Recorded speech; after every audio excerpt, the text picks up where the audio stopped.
Hello everyone, अभी हम लोग करने वाले हैं क्लास 9th के एनुअल एग्जामिनेशन जो 2022 2 मार्च के जो संस्कृत के पेपर हैं उनके मैं वस्तुनिष्ठ प्रश्न करूंगा।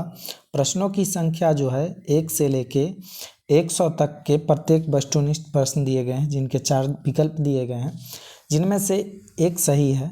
इन 100 प्रश्नों में से किन्हीं 50 प्रश्नों के अपने द्वारा चुने गए सही उत्तर विकल्पों को OMR में भरना है। मतलब आपको 100 प्रश्नों में से 50 प्रश्न बनाने हैं और 50 प्रश्न को छोड़ देना है।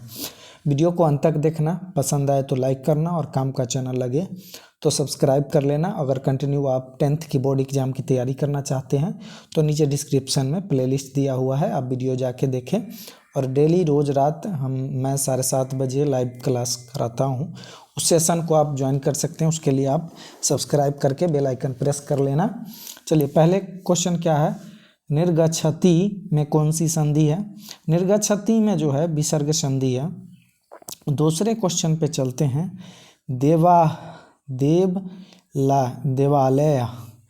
देवालय में किन किन वर्णों की संधि हुई? तो अ और आ का संधि हुई है। देवालय में देव जोड़ आलय और आ जाता है बीच में। चलिए अगला सवाल में चलते हैं। गणेश का विच्छेद क्या होगा? गणेश का विच्छेद हो जाता है गण जोड़ ईसह, गणेशः बन जाते हैं। अगला देखिए, संधि के कितने भेद हैं? तो संधि के 3 भेद होते हैं। अगला सवाल पे चलते हैं। अ जोड़ ई मतलब दीर्घ ई है से एक नया वर्ण क्या बनेगा? अ जोड़ ई से जो है नया वर्ण जो बनेगा उसे ए कहते हैं। क्या कहते हैं? ए कहते हैं। तो ऑप्शन डी हो जाएगा 5वां नंबर क्वेश्चन का। और यही सेम टू सेम क्वेश्चन आएगा। मैंने पहले भी सोशल साइंस और साइंस का कराया था, तो जो कि सेम टू सेम टकराया है, तो आप लोग इसको हल्के में ना ले। ममापी का संधि विच्छेद क्या होगा? ममापी का संधि विच्छेद हो जाएगा मम जोड़ अपी, ऑप्शन ए हो जाएगा सही। अगला चलिए, नास्तिक किस संधि का उदाहरण है? तो नास्तिक जो होते हैं स्वर संधि का उदाहरण होते हैं। तो इसका सही जवाब हो जाएगा ऑप्शन बी। वीडियो पसंद आ रहा हो तो लाइक कर देना। ये सवाल देखिए, चौ क्या है? अरे भाई, चौ तो एक क्या है, व्यंजन हो सकता है या तो वर्ण हो सकता है, लेकिन इनमें से ऐसी कोई संज्ञा क्या होगा, ऐसी कोई ऑप्शन नहीं हो सकता है। तो ये सवाल ही पूरी तरह से सही नहीं है। अगले सवाल देखिए, तत्र यस्यमो यत्र धन तृप्ति ह्योर्यो भविष्यति, इस वाक्य में कितने अवयव पद है? थोड़ा सा पढ़ने में मिस्टेक हो गया हो तो आप लोग थोड़ा ध्यान दे देना। तो इसमें जो है अवयव पदों की संख्या 2 है। किस वाक्य में तदा अवयव है? यदा सह अगमष्यति तदेवामिपि अगमष्यामि। तदेवा है ना, तदा अवयव है ना इसमें जुड़ा हुआ, तो ऑप्शन बी हो जाएगा। अगला सवाल देखिए, उपनिषद किनके विचार को प्रकट करते हैं? तो उपनिषद जो है देवताओं के विचार को प्रकट करते हैं। उपनिषद जो है किनके विचारों को प्रकट करते हैं? तो देवताओं के विचारों को प्रकट करते हैं। अगला सवाल देखिए, तमादि देवः पुरुषः पुराणः, इस जो खाली स्थान है श्लोक किस ग्रंथ से उद्धृत है? तो ये ग्रंथ जो है ये सवाल को मैं छोड़ रहा हूँ, क्योंकि 100 में से तो 50 ही बनाने हैं और इसका जवाब शायद मुझे भी नहीं पता है। चलिए, इस स्तुति पाठ में कितने पद हैं, इसको भी मैं छोड़ रहा हूँ। मानव का दुर्जय शत्रु कौन है? तो मानव का दुर्जय शत्रु जो है ईर्ष्या है। कौन है? ईर्ष्या है। मानव का दुर्जय शत्रु कौन है? ईर्ष्या है। संसार में सबसे प्राचीन साहित्य कौन है? तो वेद है। चलिए अगला सवाल पे चलते हैं। सबसे प्राचीन मंत्र किस वेद से संकलित है? तो सबसे प्राचीन जो मंत्र है वो ऋग्वेद से संकलित है। लोभाविष्ट चक्रधरा पाठ के लेखक कौन है? इसका जवाब मुझे भी नहीं पता है, आप लोग देख लेना किताब से। तो 1 नंबर ये भी आ जाएगा। ब्राह्मण पुत्रों ने किस नदी में स्नान किया था? ब्राह्मण के पुत्रों ने किस नदी में स्नान किया था? तो क्षिप्रा नदी में स्नान किया था।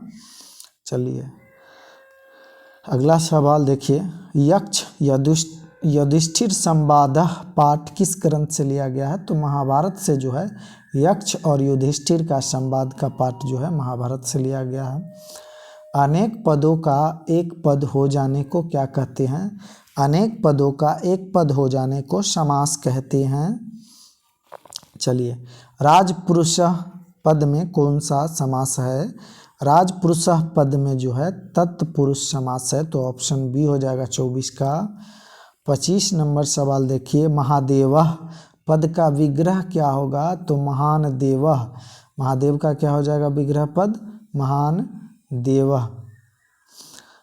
नीलम कमलम, कमलम का समस्त पद कौन सा हो जाएगा? नील कमलम, क्या हो जाएगा? नील कमलम का जो समस्त पद हो जाएगा नील कमलम, ऑप्शन बी हो जाएगा। किस समास का पहला पद संज्ञावाचक होता है? तो द्विगु समास का जो होता है पहला पद संज्ञावाचक होता है। अगला सवाल देखिए, असिद्ध का विग्रह क्या होगा? असिद्ध का विग्रह हो जाएगा न सिद्ध, ऑप्शन ए हो जाएगा 28 का। 29 नंबर देखिए, राष्ट्रस्य पति का समस्त पद कौन सा होगा? राष्ट्रस्य पति का समस्त पद जो है राष्ट्रपति हो जाएगा, ऑप्शन ए। अगला चलिए, सूर्याय किस शब्द का रूप है? सूर्य का रूप है, तो ऑप्शन बी हो जाएगा। सूर्याय किस शब्द का रूप है? तो सूर्य का रूप है। अगला सवाल देखिए, गगने में कौन सी विभक्ति है? गगने में जो है सप्तमी विभक्ति है। सा किस शब्द का रूप है? एतद जो शब्द होता है एतत्, उसका रूप सा होता है, ऑप्शन ए हो जाएगा 32 का। अगला सवाल देखिए, किस शब्द का रूप प्रथमा विभक्ति के समान ही द्वितीय विभक्ति में भी होता है? तो फल का जो होता है प्रथम विभक्ति और द्वितीय विभक्ति समान होता है। गणेशा नाम किस विभक्ति का रूप है? तो षष्ठी विभक्ति का रूप हो जाएगा गणेशा नाम, तो इसका सही जवाब ऑप्शन बी हो जाएगा। मुनि शब्द के सप्तमी बहुवचन का रूप कौन सा होगा? मुनीषु हो जाएगा, ऑप्शन डी। शुक्ल यजुर्वेद में कितने अध्याय है? शुक्ल यजुर्वेद में आप लोग देख लेना कितने अध्याय है, गूगल कर लेना, गूगल से पूछ लेना। शिक्षक संस्कृत का महत्व कब बताएंगे? तो आज बताएंगे। कौन श्रेष्ठ व्याकरण थे? तो कौन श्रेष्ठ व्याकरण थे, मतलब व्याकरण रचयिता थे? तो पाणिनि थे, जो प्राचीन में व्याकरण रचित किए थे। आचार विचार और भावनाएं किस भाषा में है? आचार विचार भावनाएं जो होती है संस्कृत भाषा में है। विरलम का अर्थ क्या है? विरलम का अर्थ होता है दुर्लभ, ऑप्शन बी सही हो जाएगा। अगला सवाल पर चलते हैं। अगला सवाल है, कितने युवक शास्त्र परंपरागत थे? तो इसका पता नहीं है, आप लोग चैप्टर किताब हो तो मिला लेना।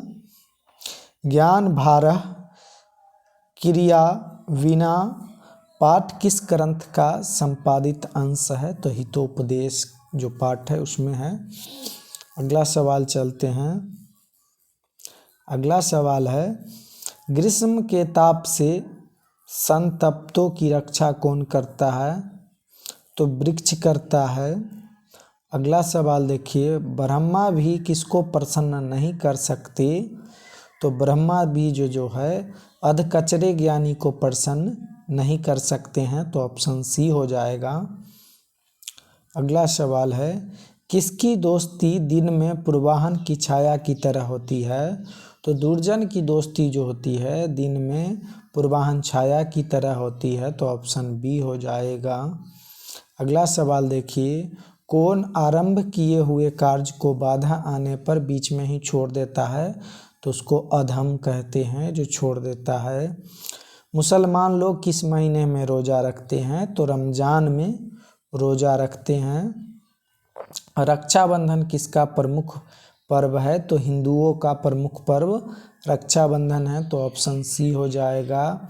ग्राम्य जीवन अधिक सुखी कब था? तो ग्राम्य जीवन जो है प्राचीन काल में अधिक सुखी था, तो ऑप्शन सी हो जाएगा इसका सही।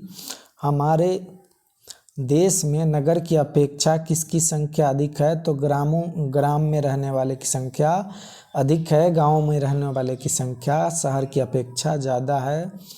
तत्रत्याः का अर्थ क्या है? तत्रत्याः का अर्थ होता है वहाँ का। ऑप्शन ए हो जाएगा। अगला सवाल देखिए, रोजा भंग करने को क्या कहते हैं? इफ्तार कहते हैं। रोजा भंग करने को इफ्तार कहते हैं। डोमकच कहाँ का लोक नृत्य है? तो डोमकच जो है मगध का लोक नृत्य है। कहाँ का लोक नृत्य है? मगध का। अगला सवाल, सूर्य तीर्थदेव किस जिला में है? सूर्य तीर्थदेव जो है औरंगाबाद जिला में है। अगला सवाल है, हम लोग को क्या नहीं होना चाहिए? तो राष्ट्रद्रोही नहीं होना चाहिए। ऑप्शन डी हो जाएगा।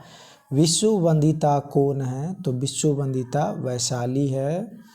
राजा विशाल कहाँ के राजा थे? तो वैशाली के राजा थे, तो ऑप्शन बी हो जाएगा।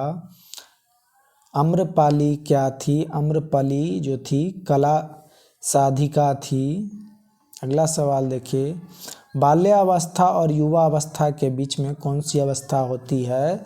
तो उसको किशोरावस्था कहते हैं। Option B. अगला सवाल है, संपन्न परिवार के किशोर यदा कदा अपने मित्र को क्या करते हैं?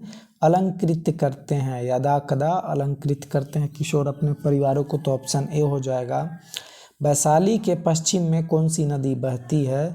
तो वैशाली के पश्चिम में जो है गंडक नदी बहती है, तो ऑप्शन सी हो जाएगा। संस्कृत में कितने ह्रस्व होते हैं? ऐसे तो ए लगा हुआ है, लेकिन आप लोग एक बार चेक कर लेना, गूगल कर लेना अगर नहीं पता हो तो। कौन शब्द आकारांत है? गीता जो है आकारांत है। कौन कारक कर्ता अथवा कर्म कारक द्वारा क्रिया का आधार होता है? तो संप्रदान कारक जो होता है कारक कर्ता और कर्म कारक द्वारा क्रिया का आधार होता है संप्रदान। साथ के अर्थ वाले शब्दों के योग में गौण कर्ता में कौन विभक्ति होती है? तो तृतीया विभक्ति होती है। ऑप्शन बी सही हो जाएगा। दैवेह किस विभक्ति का रूप है? तो तृतीया विभक्ति है देव का, तृतीया विभक्ति दैवेह हो जाता है। एतत् शब्द का रूप कौन सा होगा? एतत् जो है इसको आप लोग देख लेना, छोड़ भी देना, 50 ही तो करना है, सभी को देखने की जरूरत नहीं है। कौन कारक क्रिया के संपादन में सर्वाधिक सहायक होता है? तो करण होता है। ऑप्शन डी हो जाएगा। अगला सवाल देखिए, कौन शब्द एक जैसी ही रूप तीनों लिंगों में प्रयुक्त होती है? तो किम जो होती है तीनों लिंगों में एक ही जैसी प्रयुक्त होती है। आसीत किस लकार का रूप है? तो लड लकार का रूप है। लिख धातु के लिट लकार का रूप कौन सा होगा? तो लिख का हो जाएगा लिखिष्यति। यक्ष किस लकार का रूप है?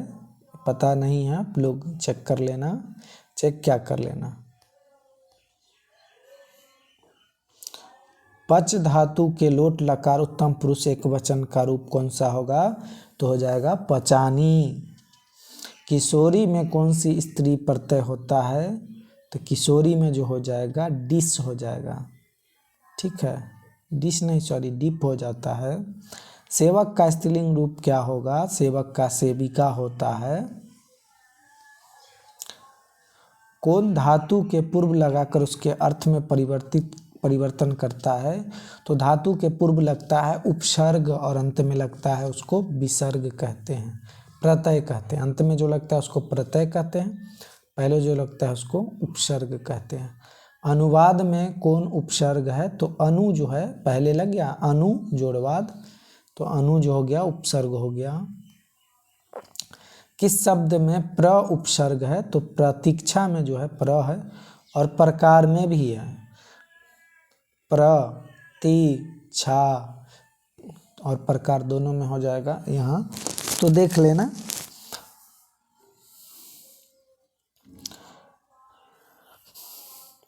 खादितवान में कौन प्रत्यय है? खादितवान में जो है अक्तवतु प्रत्यय है, अक्तवतु प्रत्यय है। अगला सवाल है, तुमुन प्रत्यय से बने शब्द क्या होते हैं? क्रिया होते हैं।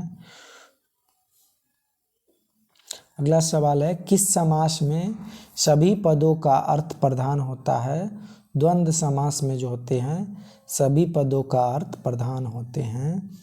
और इस तरह से 50 से 60 या 65 के बीच मैंने प्रश्न करा दिया, आप लोग एक बार कैलकुलेट कर लेना और याद करके जाना, क्योंकि 100% यही प्रश्न आपको मिलेंगे। और लाइक कर देना, और जो लोग सब्सक्राइब नहीं सब्सक्राइब कर लेना, क्योंकि मैं रोज़ रात क्लास 10th के लिए डेली कुछ ना कुछ पढ़ाता हूँ। कंटिन्यू जिस चीज़ को स्टार्ट करता हूँ हर चैप्टर वाइज कराते हुए जा रहा हूँ। तो फिर मिलेंगे अगले वीडियो में, तब तक के लिए जय हिंद जय भारत।